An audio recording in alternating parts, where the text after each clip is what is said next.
Assalamualaikum warahmatullahi wabarakatuh. Selamat datang di channel Pedagogi Islam. Pada kesempatan kali ini, Pedagogi Islam akan membahas tentang nisfu Sya'ban. Semoga kita bisa mengambil hikmah dari pembahasan ini. Begitu banyak agenda duniawi yang membuat kita sibuk, terkadang bahkan kita lupa akan waktu. Tanpa terasa, bulan Ramadan sudah hampir datang mendekati kita. Pada saat ini, kita sudah berada di bulan Sya'ban. Semoga kita bisa memahami urgensi bulan Sya'ban dan menghidupkan kembali malam nisfu Sya'ban. Yang mana malam nisfu Sya'ban ini adalah pelita terakhir dari 3 bulan suci yang penuh berkah sebelum datangnya bulan Ramadan. Di malam ini terdapat kesempatan bagi kita untuk meraih ampunan dan maghfirah universal dari Sang Maha Pengampun.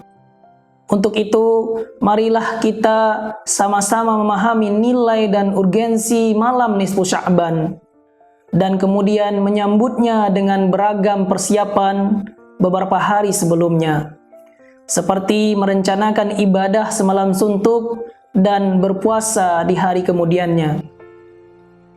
Kita sebagai umat Islam adalah umat yang merindukan ampunan dari Sang Maha Pengampun. Oleh karena itu, malam nisfu Sya'ban yang terdapat di dalamnya fadilah dan puluhan ribu keutamaan adalah kesempatan yang tak ternilai harganya. Mengenai malam nisfu Sya'ban ini, atau disebut juga dengan istilah Lailatul Bara'ah, Allah Subhanahu wa taala berfirman dalam surat Ad-Dukhan ayat 2-4. A'udzu billahi minasyaitonir rajim. Bismillahirrahmanirrahim. Inna anzalnahu fi lailatin mubarakah. Inna kunna munzirin. Fiha yufraku kullu amrin hakim. Shadaqallahul azim.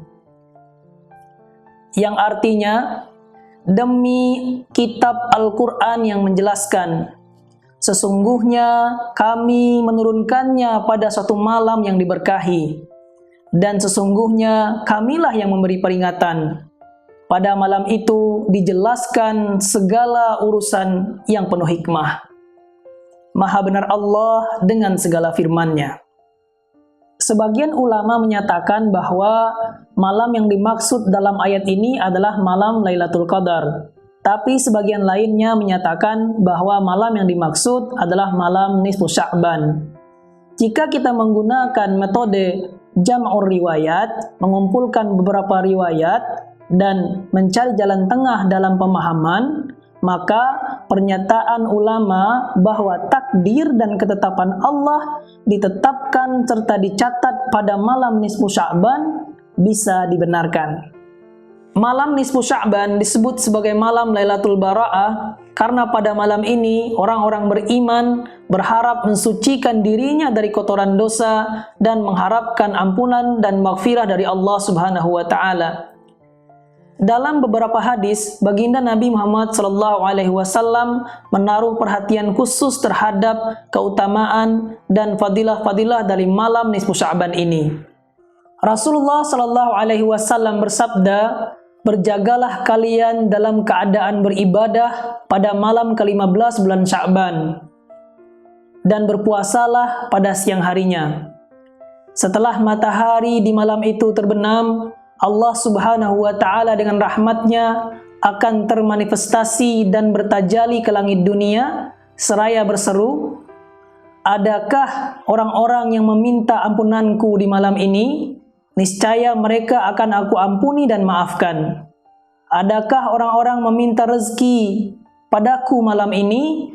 Niscaya mereka akan aku beri rezeki. Adakah orang-orang yang meminta pertolongan dari musibah yang menimpanya malam ini? Niscaya mereka akan aku berikan kesehatan dan afiah.' Begitulah seterusnya hingga pagi datang." Hadis riwayat Ibnu Majah.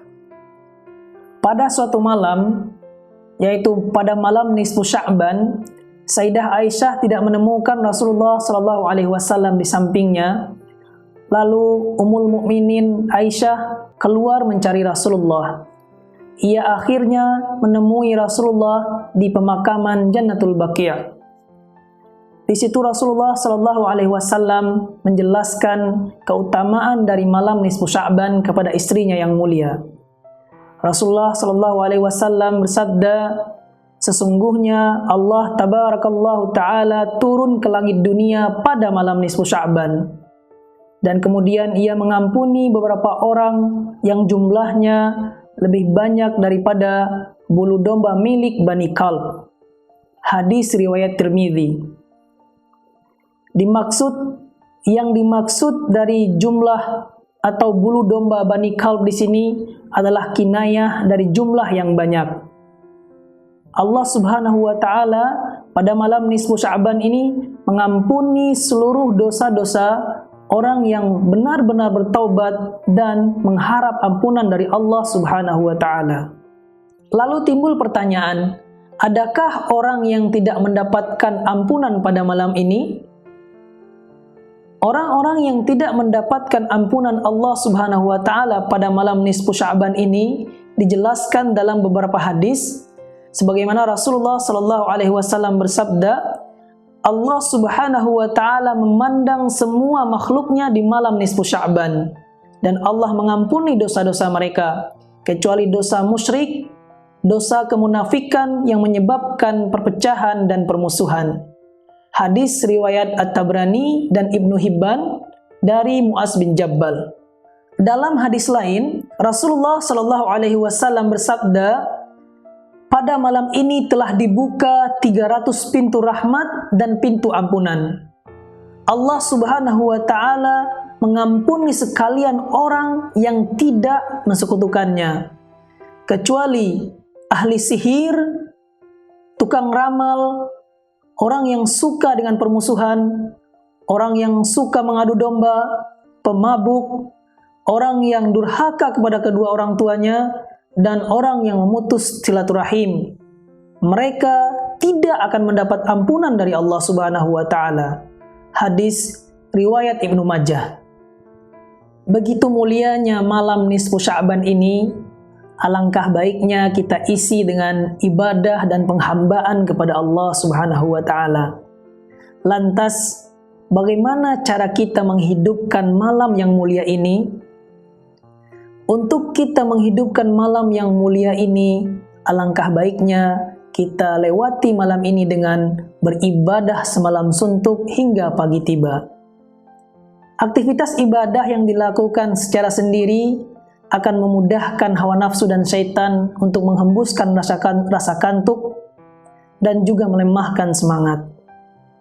Alangkah baiknya dalam rangka menghidupkan malam nisfu Sya'ban ini, kita berkumpul di suatu masjid atau suatu majelis ilmu agar para peserta yang ada di sana saling memotivasi satu sama lain dan saling bahu-membahu dalam menyelesaikan pembacaan doa-doa. Dalam menghidupkan malam nisfu Sya'ban yang mulia ini, ada 5 ibadah penting yang bisa kita lakukan. Yang pertama adalah bertaubat dan istighfar. Taubat dan istighfar yang pendek adalah astaghfirullah wa atubu ilaih. Ada juga istighfar yang panjang, lagi banyak variasinya.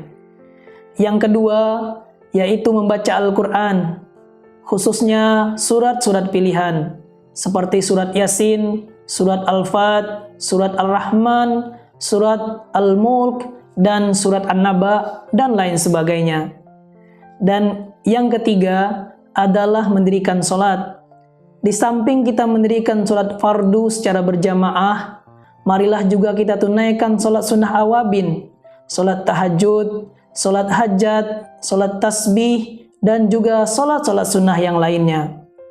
Dan yang keempat adalah bersalawat kepada Nabi Muhammad SAW sebanyak-banyaknya. Dan amalan yang kelima adalah berdoa. Kita bisa membaca doa-doa yang ada di dalam Al-Quran dan juga hadis. kita juga bisa baca doa-doa yang dibaca oleh wali-wali agung. Dan juga kita bisa sampaikan munajat kita dari lubuk hati kita yang paling dalam.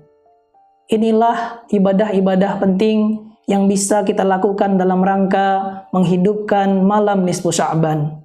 Semoga Allah Subhanahu wa taala memberikan kita kekuatan dan keistiqomahan dalam melaksanakan ibadah ini. Ada hal yang tidak kalah penting, yaitu melaksanakan ibadah puasa di keesokan harinya. Yang perlu dicatat adalah kita melaksanakan puasa setelah malam nisfu Sya'ban, bukan malam sebelum datangnya malam nisfu Sya'ban. Oleh karena itu, marilah kita berdoa kepada Allah Subhanahu wa taala agar Allah memberikan kita kekuatan dan memberikan kita kemudahan dalam menghidupkan malam nisfu Sya'ban, dan Allah memberikan kita kemudahan dalam menggapai ampunan dan maghfirahnya. Terima kasih, semoga kita bisa mengambil hikmah dari pembahasan ini. Jangan lupa like, komen, share, dan subscribe channel Pedagogi Islam. Wassalamualaikum warahmatullahi wabarakatuh.